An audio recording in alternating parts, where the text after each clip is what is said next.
बिस्मिल्लाहिर्रहमानिर्रहीम। अस्सलाम वालेकुम प्यारे व्यूअर्स।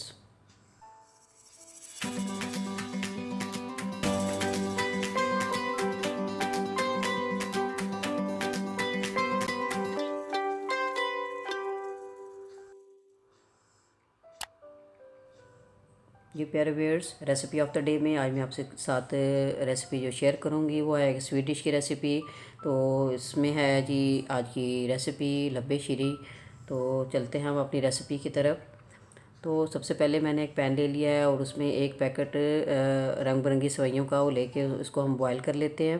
तो बॉईल कर लेने के बाद इसे 1 से 2 मिनट के लिए इसको जस्ट हमने सॉफ्ट सा करना है और पानी में से निकाल लेंगे और ठंडे पानी से उसको धो के उसको हम छान के रख लेंगे। और इसके बाद फिर हम तैयार करेंगे कस्टर्ड। तो कस्टर्ड तैयार करने के लिए मैंने लिया है 1.5 लीटर दूध और दूध को हम उबाल लेंगे। फिर एक बाउल में कस्टर्ड का मेज़ा तैयार करेंगे। तो कस्टर्ड का मेज़ा जो है मैंने वनीला फ्लेवर लिया है और तकरीबन 4 खाने के चम्मच इसमें कस्टर्ड पाउडर शामिल करके हमने मेज़ा तैयार किया है। और अब हम शुगर ऐड करेंगे। तो ये हाफ़ कप के हिसाब से ये बन जाते हैं। ये मैंने हाफ़ कप का साइज़ लिया है, 3 कप लिए हैं। तो आप शुगर जो है अपने हिसाब के साथ, अपने टेस्ट के हिसाब के साथ आप ऐड कर सकते हैं। जब शुगर ऐड करने के बाद इसको 1-2 उबाल देने हैं। उस 1-2 उबाल आने के बाद अब हम इसमें कस्टर्ड का मेज़ा शामिल करेंगे, आंच हल्की रखेंगे और चम्मच मुसलसल चलाते रहेंगे। जैसे ही हमारा कस्टर्ड जो है की शक्ल आएगी, गाढ़ा हो जाएगा मेज़ा, तो फिर हम चलेंगे अगले मरले में।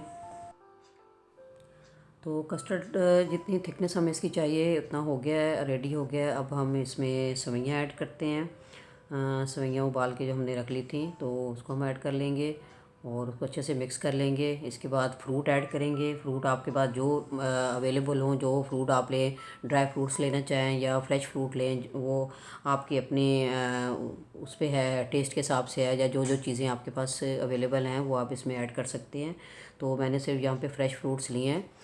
तो फ्रूट ऐड कर लें। फ्रूट ऐड करने के बाद वो जो है अब हम इसको डिश आउट करेंगे।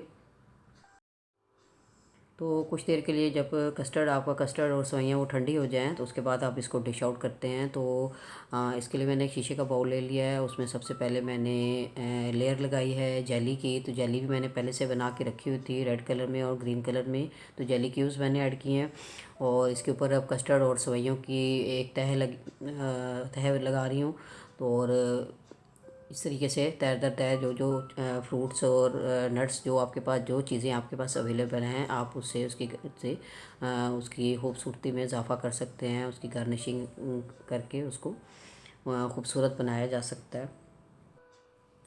तो जेली के साथ गार्निशिंग करने के बाद थोड़े सा मैंने इसमें फ्रूट कॉकटेल मेरे पास मौजूद था, तो मैंने कॉकटेल के साथ भी थोड़ी सी इसको डेकोरेट इसको करूँगी। तो इस तरीके से आप डेकोरेट करें, खूबसूरत बनाएं इसको और अपने मेहमानों को पेश करें। उम्मीद करती हूँ मेरी आज की रेसिपी आपको ज़रूर पसंद आएगी।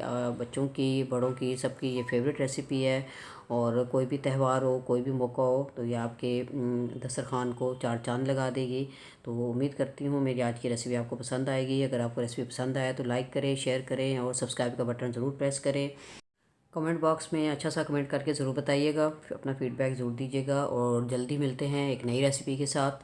तब तक के लिए अपना ख्याल रखें। अल्लाह हाफिज़।